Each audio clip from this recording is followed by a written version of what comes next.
Hello, dears. This is another topic in corporate tax planning and decision making, and it is related with dividend policy.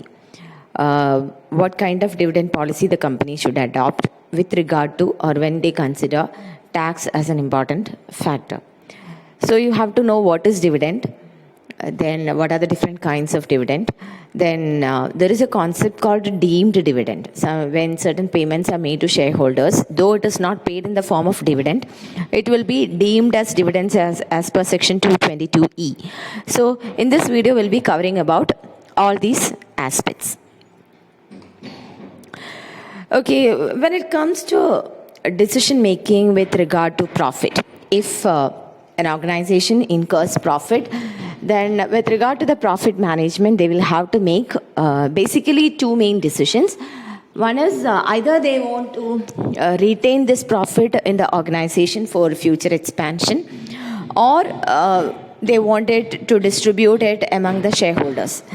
ഇങ്ങനെ രണ്ട് crucial decisions ആണ് പ്രോഫിറ്റുമായിട്ട് ബന്ധപ്പെട്ടിട്ട് ഒരു മാനേജർക്ക് അല്ലെങ്കിൽ ഒരു കമ്പനിയിൽ എടുക്കാനുണ്ടാവുക, whether to retain it or to distribute it to its shareholders. അപ്പോൾ നമ്മൾ ഈ ഒരു ഡിവിഡൻഡ് ഡിസിഷൻ, അതായത് ഷെയർ ഹോൾഡേഴ്സിന് ഡിവിഡൻഡ് ആയിട്ട് കൊടുക്കണോ എന്നുള്ളൊരു decision will depend upon many factors. ആ ഫാക്ടേഴ്സാണ് availability of better investment opportunities. If the company, if there is more investment opportunities, കൂടുതൽ റിട്ടേൺ കിട്ടുന്ന ഇൻവെസ്റ്റ്മെൻറ്റ് ഓപ്പർച്യൂണിറ്റീസ് അവൈലബിൾ ആണെങ്കിൽ, ബെറ്റർ ആയിട്ടുള്ള ഇൻവെസ്റ്റ്മെൻറ്റ് ഓപ്പർച്യൂണിറ്റീസ് അവൈലബിൾ ആണെങ്കിൽ, obviously the organization will try to retain the profit and make the investment. Otherwise, നല്ല return ഒന്നും കിട്ടുന്ന investments ഒന്നും ഇല്ല എന്നുണ്ടെങ്കിൽ they'll be preferring to distribute the dividend. Then estimated volatility of future earnings, അതും ഒരു പ്രധാന ഘടകമാണ്. നമ്മൾ റീറ്റെയിൻ ചെയ്തിട്ട് നമ്മൾ ഇൻവെസ്റ്റ് ചെയ്യുന്നു ഷെയർസിൽ, ഏതെങ്കിലും പ്രോജക്ട്സിൽ നമ്മൾ ഇൻവെസ്റ്റ് ചെയ്യാൻ തയ്യാറാവാണ്. But if there is volatility, അതിനകത്ത് ഭയങ്കര fluctuations, you cannot predict what is going to happen. ഇപ്പോൾ ഈ കൊറോണ കാലത്തൊക്കെ ചെയ്യുന്ന പോലെയാണ്. അതൊരു ഹിറ്റ് ഓർ മിസ്സാണ് ബിസിനസ് തുടങ്ങുന്നത്. കാരണം you cannot predict what is going to happen the next moment, or how the rules and regulations will be, and what kind of impact it will make in your kind of business. ഇതൊന്നും നമുക്ക് predict ചെയ്യാൻ പറ്റില്ല. അപ്പോൾ volatility, future ഏർണിങ്സിന് എത്രത്തോളം volatility ഉണ്ട് എന്നുള്ളതിൻ്റെ ബേസിസിൽ, അതും രണ്ട് രീതിയിലാണ്. ഒന്ന്, നിങ്ങൾ റീറ്റെയിൻ ചെയ്തിട്ട് എക്സ്പാൻഡ് ചെയ്യുമ്പോഴുള്ള വൊളാറ്റിലിറ്റി, അതല്ലാതെ നമുക്ക് ഈ വർഷം പ്രോഫിറ്റ് കിട്ടി, but you are not sure whether you will be incurring profit in the next year also. അങ്ങനെ ആവുമ്പോഴും അപ്പോൾ നമ്മൾ കൂടുതൽ റീറ്റെയിൻ ചെയ്യാനാണ് നോക്കുക. കാരണം അടുത്ത പ്രാവശ്യം we are going to face a financial crisis. അപ്പോൾ അതാണ് volatility of future earnings. Sorry.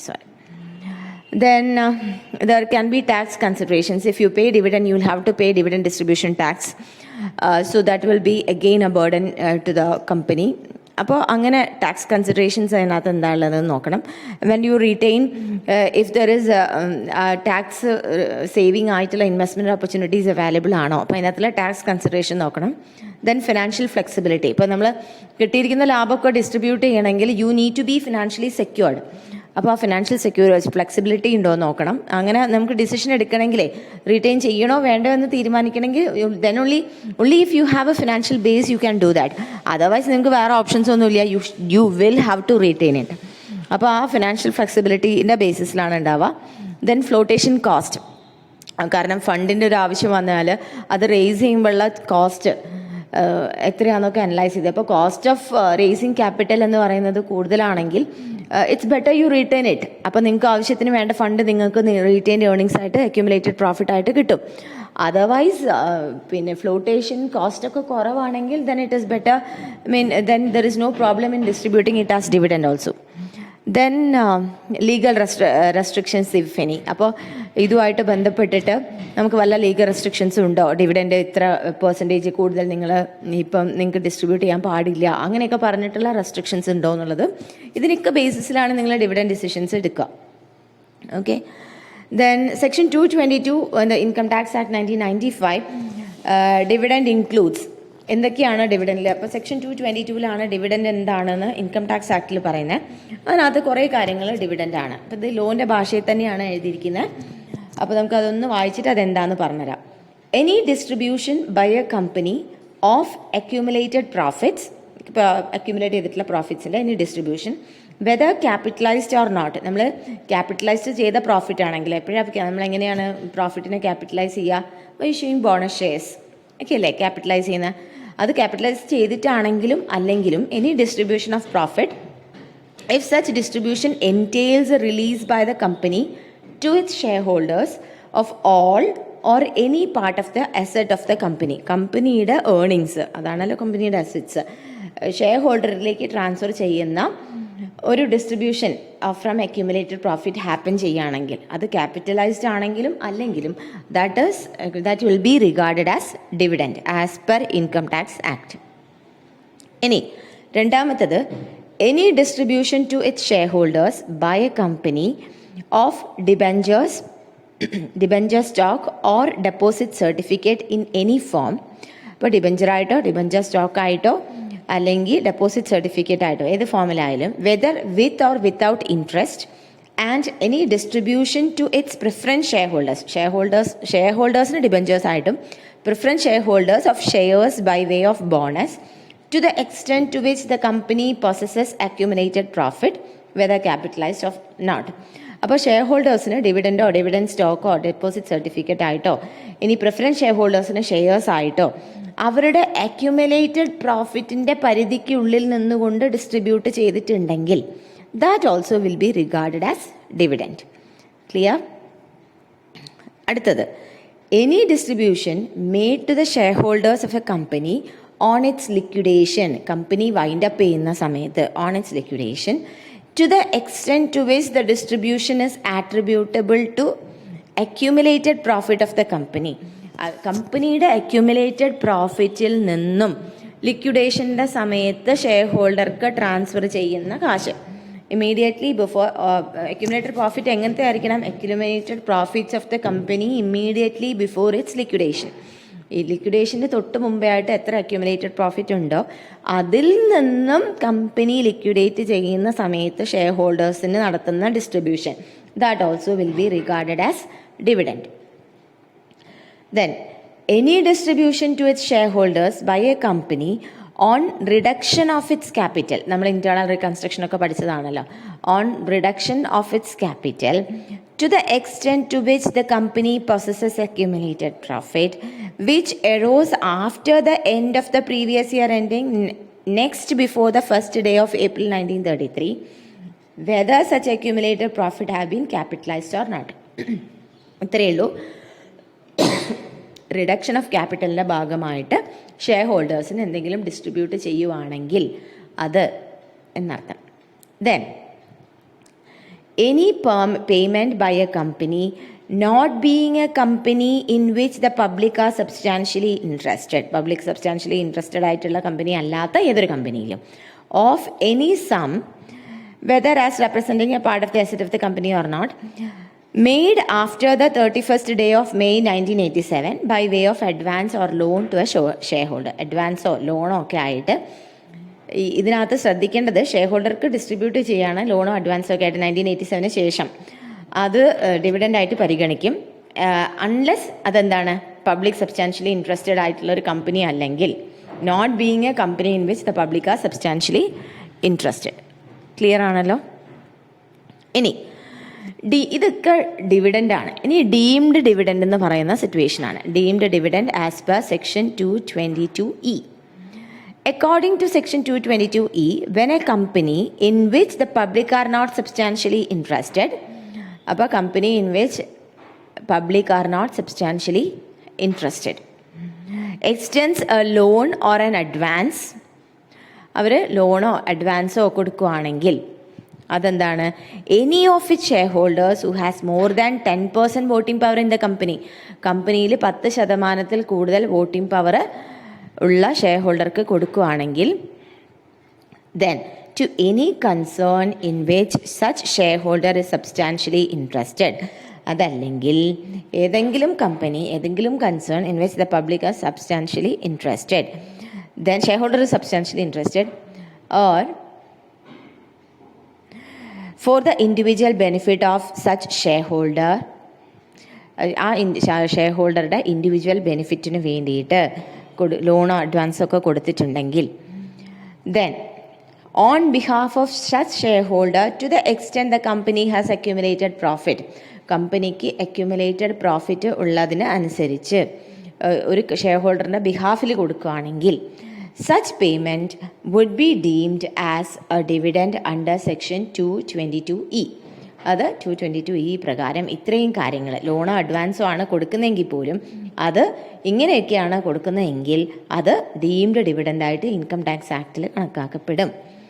A company in which public is not substantially interested is otherwise called a closely held company. നമ്മൾ ക്ലോസ്ലി ഹെൽഡ് കമ്പനീനെയാണ് company in which public is not substantially interested എന്ന് പറയാം. അടുത്തത്, ഇനി ഇതിനകത്ത് കുറച്ച് exceptions ഉണ്ട്. അതായത് ഡീംഡ് ഡിവിഡൻറ്റിനകത്ത് വരുന്ന exceptions. Payment under circumstances specified below will not be treated as deemed dividend. അതിനെ ഡീംഡ് ഡിവിഡൻ്റായിട്ട് ട്രീറ്റ് ചെയ്യില്ല. എന്തൊക്കെയാണ്? Loan given by a company involved in money lending where loans have been extended in the ordinary course of business. അപ്പോൾ ഒരു ordinary company, loan given by a company involve in money lending ആയിട്ട് deal ചെയ്യുന്ന ഒരു company loan കൊടുത്താൽ അത് dividend ആവില്ല, deemed dividend ആവില്ല, അത് എക്സെപ്ഷനാണ്. Then loan extended to shareholders subsequently adjusted against dividend declared and distributed later. അങ്ങനെ വന്നാലും ഇപ്പോൾ ലോണ് എക്സ്റ്റെൻഡ് ഷെയർ ഹോൾഡർക്ക് ലോണ് കൊടുത്തു, അത് അഡ്ജസ്റ്റ് ചെയ്തത് ഡിവിഡൻഡ് ഡിക്ലെയർ ചെയ്യുന്നതെന്നാണ്, അങ്ങനെ വന്നാലും അത് ഡീംഡ് ഡിവിഡൻഡ് ആവില്ല. ഇതാണ് എക്സെപ്ഷൻസ്. ഇനി ഇതിൻ്റെ tax implication on dividend distribution ആയിട്ട് ബന്ധപ്പെട്ടിട്ടുള്ള, അല്ലെങ്കിൽ ഡീംഡ് ഡിവിഡൻറ്റുമായിട്ട് ബന്ധപ്പെട്ടിട്ടുള്ള ടാക്സ് ഇംപ്ലിക്കേഷൻസ് ആണ്. പ്രയർ ടു 1st April 2018 മുമ്പേ, 1st April 2018 മുമ്പേ companies that pay out deemed dividend would not pay DDT, dividend distribution tax on such payments. പേ ചെയ്യില്ല 18 മുമ്പേ ആണെങ്കിൽ. പക്ഷേ 2018 ബഡ്ജറ്റിൽ an amendment to section 115O, ഈ ഒരു ഡിവിഡൻഡ് ഡിസ്ട്രിബ്യൂഷൻ ടാക്സ് ഡീൽ ചെയ്യുന്ന 150O ഒരു അമെൻമെൻറ്റ് വരുത്തി.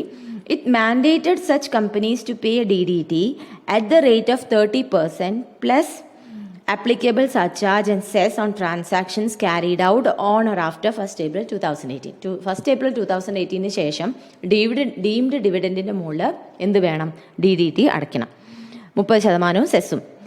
As a result the share holder doesn't have to pay any tax on such receipts. സാധാരണ ഗതിയിൽ എന്താ വെച്ചാൽ ആദ്യം ഈ 2018 മുമ്പേ ഇങ്ങനെ ഡീംഡ് ഡിവിഡൻഡ് ഉണ്ടെങ്കിൽ അത് ഷെയർ ഹോൾഡർ ആയിരുന്നു അതിനകത്ത് ടാക്സ് അടയ്ക്കേണ്ടത്. അപ്പോൾ ഈ ഷെയർ ഹോൾഡേഴ്സിൻ്റെ അടുത്തുനിന്ന് അത് ടാക്സ് കളക്ട് ചെയ്യൽ ബുദ്ധിമുട്ടായതുകൊണ്ടാണ് ഇങ്ങനൊരു സാധനം. This amendment has been introduce because the taxability of deemed dividend in the hands of recipient made tax collection difficult. അതുകൊണ്ടാണ് അത് സോഴ്സിൽ തന്നെ പിടിക്കാനായിട്ട് തീരുമാനിക്കുന്നത്. ദെൻ ഇത്രയാണ് നമുക്ക് ടാക്സ് ഇംപ്ലിക്കേഷനും റിലേറ്റഡ് ആയിട്ടൊക്കെ പറയാനുള്ളത്. ഇനി ടൈപ്സ് ഓഫ് ഡിവിഡൻറ്റും കൂടെ ഒന്ന് പറഞ്ഞിട്ട് നിർത്താം. ക്യാഷ് ഡിവിഡൻഡ് എന്ന് പറയുന്നത് എന്താണ്? Cash is the most popular form of dividend pay out. In this company issues the dividend to all share holders where the money is deposit in the bank account of the share holder as per the holdings of investors. നമ്മളടുത്തുള്ള share ഹോൾഡിംഗ്സിൻ്റെ അടിസ്ഥാനത്തിൽ നമ്മൾ അവരുടെ share ഹോൾഡറിൻ്റെ bank അക്കൗണ്ടിലേക്ക് cash ആയിട്ട് കൊടുക്കുന്നതിനെയാണ് cash dividend എന്ന് പറയുന്നത്. പിന്നെ നമുക്ക് എന്തുണ്ട്? സ്റ്റോക്ക് ഡിവിഡൻഡ് ഉണ്ട്. If any company issues additional shares to common share holders without any consideration then the action becomes stock dividend. അപ്പോൾ അഡീഷണൽ ഷെയർസ്, പൈസയൊന്നും വാങ്ങാതെ അഡീഷണൽ ഷെയർസ് ഇഷ്യൂ ചെയ്യുവാണെങ്കിൽ അതെന്തായിട്ട് മാറും? അത് സ്റ്റോക്ക് ഡിവിഡൻഡ് ആണ്. If the company issues less than 25% of the previously issued stock, then it will be treated as stock dividend. If the issuance of new shares is more than 25%, the last issue of shares, then it is treated as stock split. അപ്പോൾ 25 ഒരു share holder hold ചെയ്യുന്നത് ഷെയർസിൻ്റെ 25% കൂടുതൽ അവർക്ക് കൊടുത്താൽ, കുറവ് കൊടുത്താൽ 25% വരെ കൊടുത്താൽ എന്താണ്? അത് സ്റ്റോക്ക് ഡിവിഡൻഡ് ആണ്. 25% കൂടെ ആ ഭാഗത്തിലും കൂടുതൽ അവർക്ക് കൊടുത്തു കഴിഞ്ഞാൽ അതിനെ സ്റ്റോക്ക് സ്പ്ലിറ്റ് എന്നാണ് പറയാം. അടുത്തത് പ്രോപ്പർട്ടി ഡിവിഡൻഡ് ആണ്. Any company can issue any non-monetary dividend to his shareholders. The issued property dividend would be recorded against the current market price of the asset distributed. അപ്പോൾ അസറ്റ് ആയിട്ട് വേണമെങ്കിൽ കൊടുക്കുക, dividend ആയിട്ട് കൊടുക്കാതെ അസറ്റ് ആയിട്ട് കൊടുക്കുക. അപ്പോൾ the property issued property dividend would be recorded against the current market പ്രൈസിൽ ആ അസറ്റിന് ഡിസ്ട്രിബ്യൂട്ടഡ് ആയിട്ട് കാണിക്കണം. As the market price of the asset is expected to be either above or below the book value, therefore it would either incur profit or loss and accordingly would be entered in the books. This interpretation of distributed asset may force business to intentionally issue the property dividend to manipulate the taxable income. Taxable income manipulate ചെയ്യാൻ വേണ്ടിയിട്ട് ചിലപ്പോൾ അതങ്ങനെ അങ്ങനത്തെ പരിപാടികൾ, അതായത് property dividend കൊടുക്കാനുള്ള സാധ്യതയുണ്ട്. Then and next is scrip dividend. Scrip dividend എന്താണ്? When a company doesn't have enough funds to pay dividend, then it may choose to pay dividend in the form of promissory note to pay the shareholders at a later date. Liquidity problems ഉണ്ടെങ്കിൽ, ഇപ്പോൾ ലാബൊക്കെ ഉണ്ട്, ship കൊടുക്കാൻ കാശ് കയ്യിലില്ല, അങ്ങനെ വരുമ്പം promissory note pay ചെയ്യും. This essentially creates a note payable. Then, when the board of the company thinks of returning the original capital invested by the shareholder, then it is known as liquidating dividend. ഇനി liquidating dividend എന്ന് പറയുന്നൊരു concept ഉണ്ട്. അതെന്താണ്? Original capital നമ്മൾ liquidate ചെയ്യുന്ന സമയത്ത് pay ചെയ്യുന്ന dividend. This may happen due to fact that the company intends to wrap up the business. Liquidate ചെയ്യാൻ തീരുമാനിക്കുന്ന സമയത്ത്. ഇതാണ് ടൈപ്സ് ഓഫ് ഡിവിഡൻഡ്. ഇനി ടെക്സ്റ്റിലുള്ളതും കൂടെ വായിക്കാം. ഇനി ബോണസ് ഷെയർസിൻ്റെതും കൂടെ കഴിഞ്ഞ് കഴിഞ്ഞാൽ നമ്മുടെ ആ മോഡ്യൂൾ തീരുന്നു ഒരുവിധം. അപ്പോൾ ടെക്സ്റ്റൊക്കെ നന്നായിട്ട് വായിക്കുക. സെമിനാർസ് അടുത്ത ആഴ്ച മുതൽ സെമിനാർസ് ചെയ്യാം. Thank you.